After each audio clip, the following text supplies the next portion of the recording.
This tutorial is going to look at how we use DVD Studio Pro and Photoshop to create a DVD menu that has customizable buttons that, as we can see in this example here, we can have them either appear and disappear.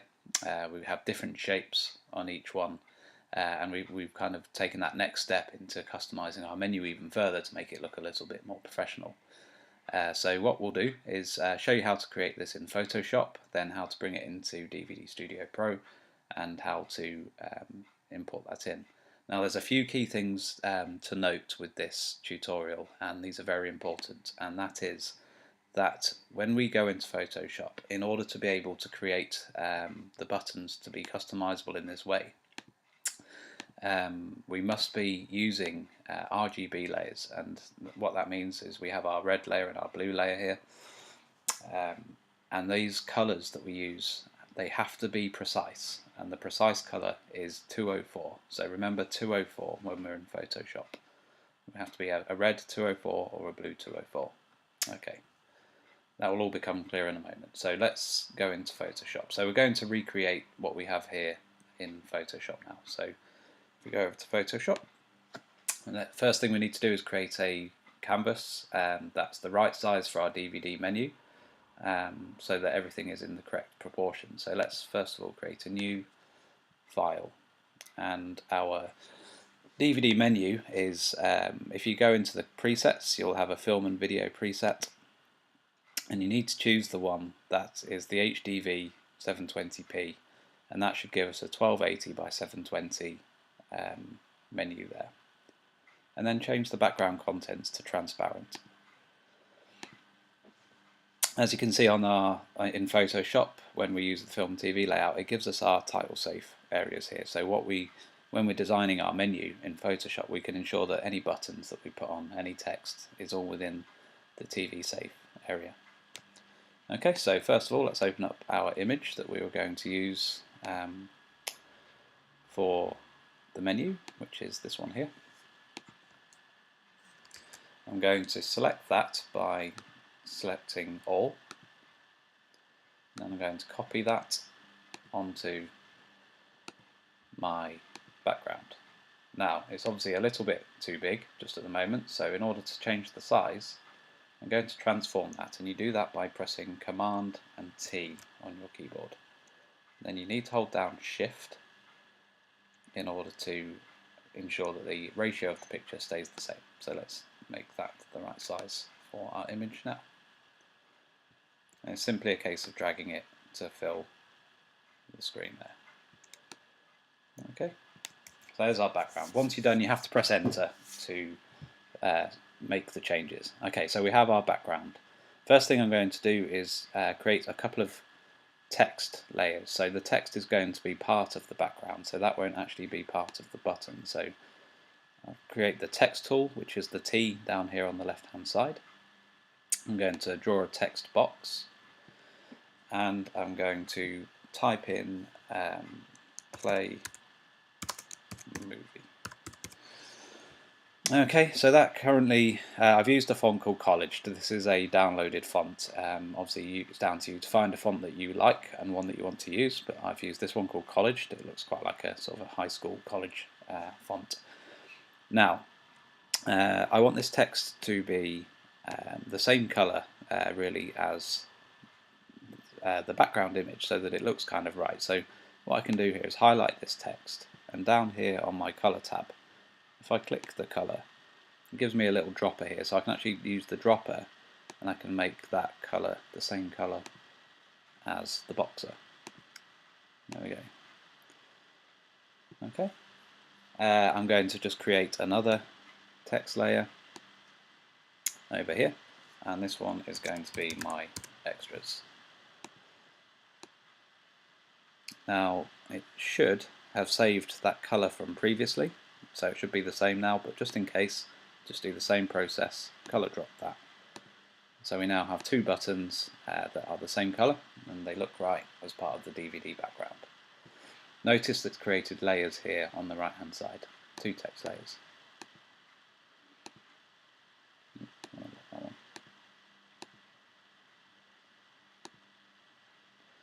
Okay.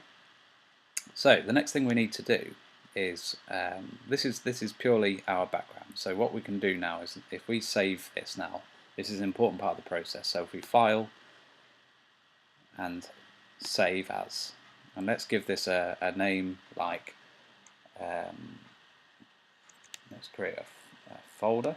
So we're going to call this folder DVD assets, and then let's call this file DVD background. Oops. And we want to save it as a copy. Okay, let's untick layers.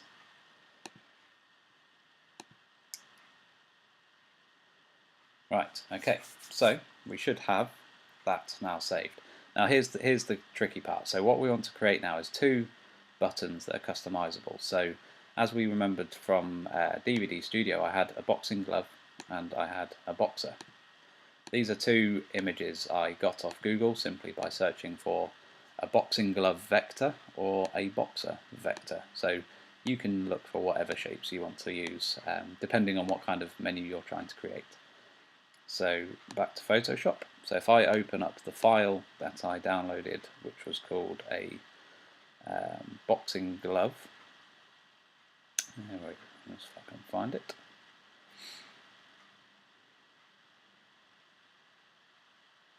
There we go. There's my boxing glove. I'm going to first of all just bring this into my my background. I've literally copied it and I'm going to paste that in. So at the moment obviously it has a white background, which I don't want. Now that can be very easily removed simply by going to select, color range. I'm just going to choose the white and select that and delete it. Okay, so I'm just going to unselect everything else now. So I now have a boxing glove on my screen here. But obviously at the moment it's got the detail on it. It's far too big, and so what I need to do is resize it, and I need to do a color overlay. So to resize, I'm going to do Command T as we did before, and hold down Shift, and then I'll make that the right size. Okay, so let's align that with our text there. Oh, I wonder why it's got that next to it. That's bizarre. Just randomly got a little bit of text on the side of that, so let's just quickly get rid of that.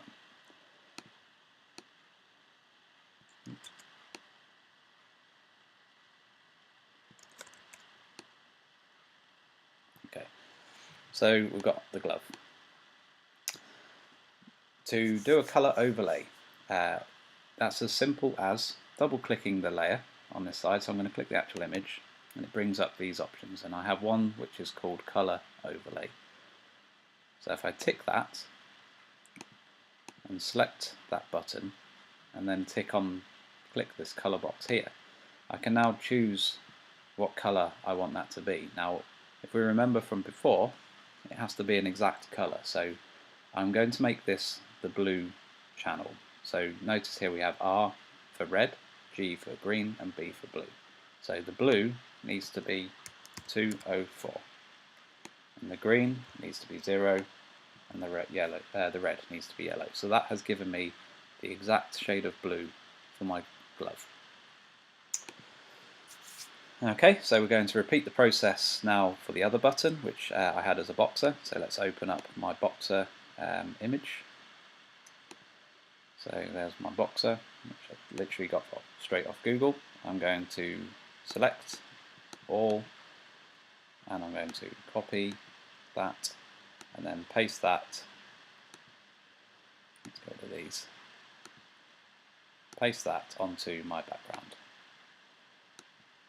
Again, far too big, so Command T, hold down Shift, and let's resize to the correct size. Let's get inside the tile safe area. Okay, there we go. There's my boxer. It's probably a little bit too big still. Let's make that a bit smaller. There we go. Right, so I have my boxer. I need to press Enter to make that change.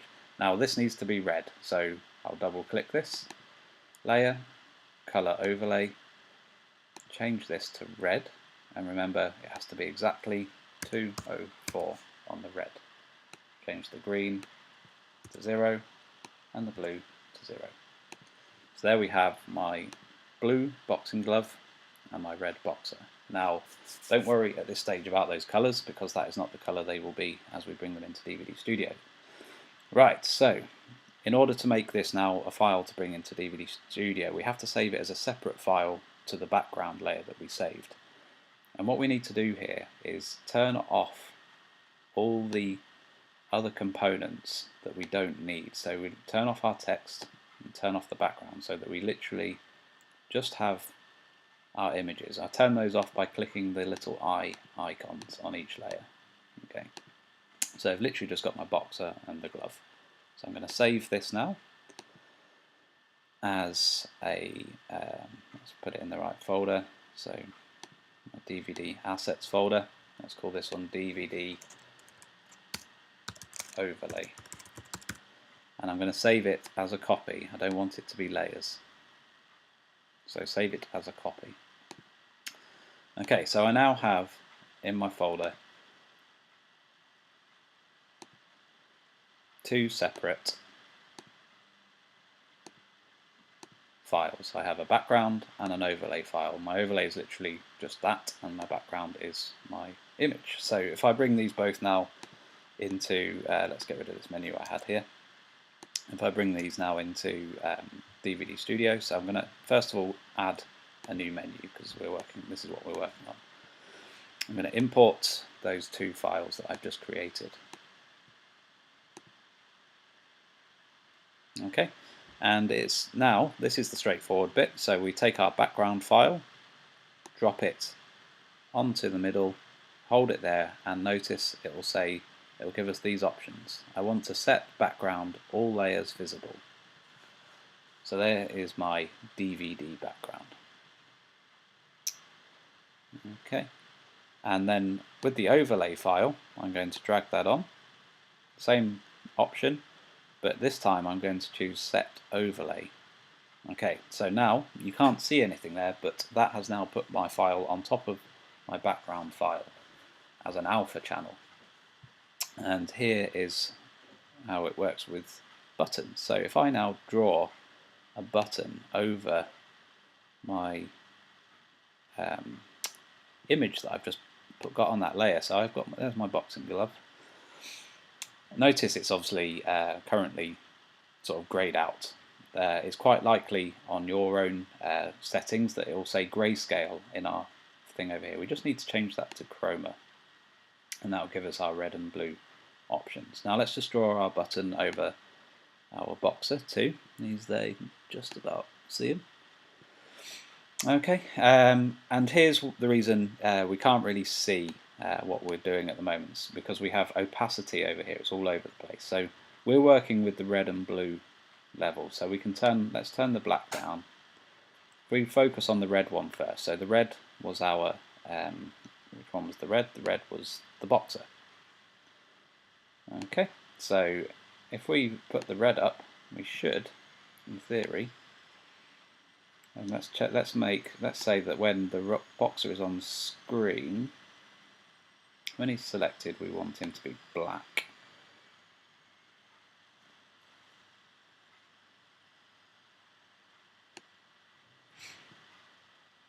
Notice here in this inspector, we've got three selection states. We have normal, selected, and activated.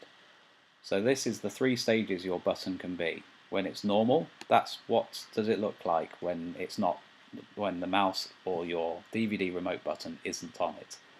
So I can set that if I wanted it normally, in a normal state, to be red, perhaps. I'll put the opacity right up there. So at the moment, when it's not clicked, it's red. If somebody then hovers over it, it might go black. And then when they click on it, it's currently going to go yellow. I'm not keen on the yellow, so let's make that blue. No, actually, I'm not keen on the blue either. Let's make that white. Okay, so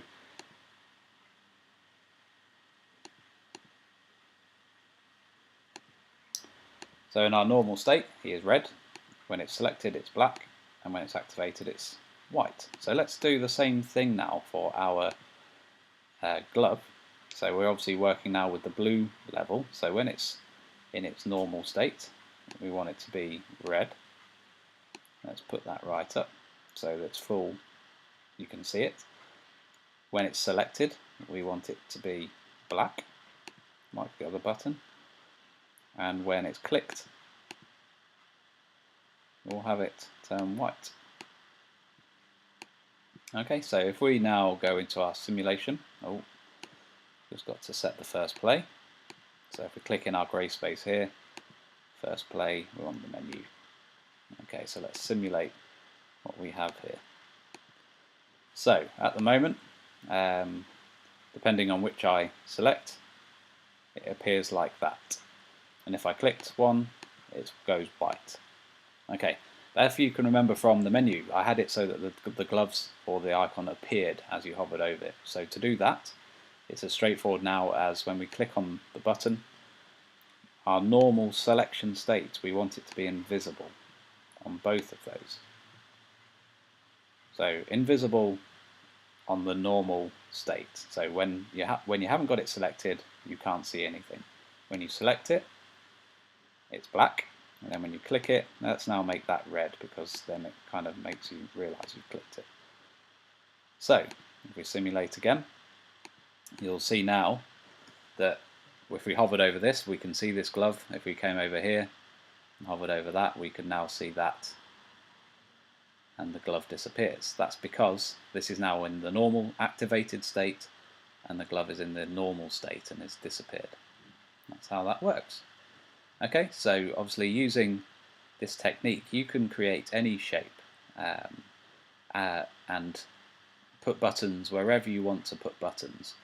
Now this is obviously quite a good way of creating secret buttons on your DVD menu. So for example, you could have a button sort of over here somewhere that had no text associated with it, so you would only realize it was there by moving the mouse to it, for example. So that's one way to create like an Easter egg on your DVD menu. Now here's something that's quite cool about how Photoshop and DVD Studio work together. If I decided now that I wanted to make a change to this, it's if I go back to Photoshop, I decided I don't want a boxer there. I want the boxer to be I want just to have two gloves. So I'm just going to copy. This layer.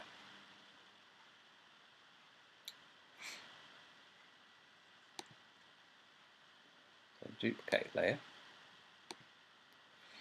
So I now have two of these. Let's bring one over here. Where was my box? And there, he was about there. So let's put that there. Turn the box back off again. So rather than a boxer, I want two gloves. So if I now saved this and saved it over the previous file, oops, I'll remember I want it to be a copy, not layers. Replace that. That should automatically update in DVD Studio. There we go. So we now have two gloves instead of a boxer and a glove. So it's quite cool. If you want to make some little changes, say for example you decided that you just wanted to move the button a little bit, or you want to add something to it at a later date, you can actually just, if you actually just amend the file in Photoshop, it automatically fixes it in DVD Studio. So that's how you do it. Have a go at doing this. Obviously, it's quite a complicated process. So use this tutorial video and follow it at your own pace. Remember the key things. You must make sure that your background, the image that you're working on in Photoshop, is the right size for your DVD menu. Just to show you here, I currently have the preferences set up to be 1280 by 720p for an HD DVD menu. And if you remember, when we're setting up, we select HD DVD here, and that is how we'll create the right size DVD there. Okay, so I know that 1280 by 720 is my picture size, so when I'm in Photoshop, That's what I'm working with for my DVD menu, and that's how you do it. So give that a go. See if you can create something. Obviously, you can use the Raging Bull images that I provided, or you can have a go at trying to create something yourself. Okay. Thanks for watching this tutorial, and I hope it has been of use. Thank you.